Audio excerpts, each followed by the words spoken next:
আলহামদুলিল্লাহ। আসসালাতু আসসালামু আলাইকা আলা রাসূলিল কারীম ওয়া আলা আলিহি ওয়া আসহাবিহি আজমাইন।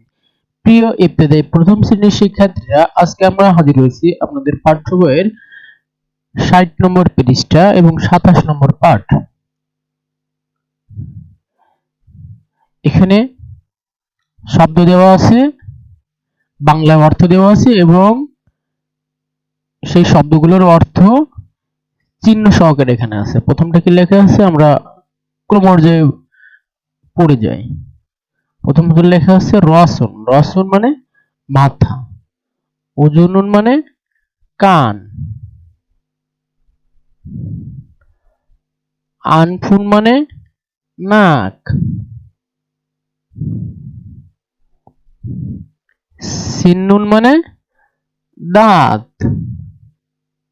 ওয়াজহুন মানে মুখমণ্ডল। তারপরে আছে খেয়ারুন মানে শসা। দুব্বাউন মানে লাউ। বাসালুন মানে পেঁয়াজ।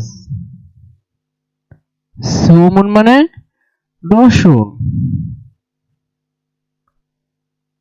জাজারুন মানে গাজর।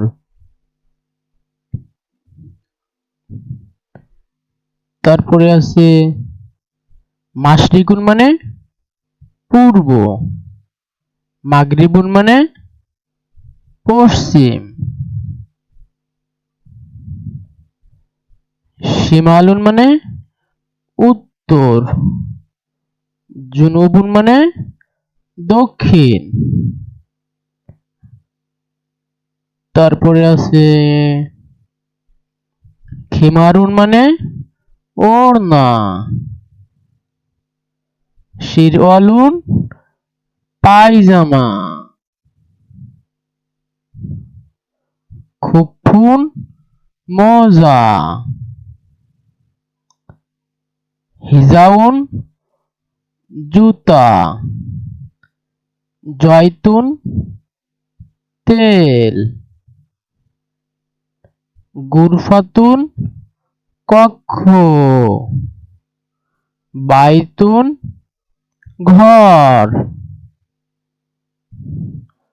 কামিসুন জামা।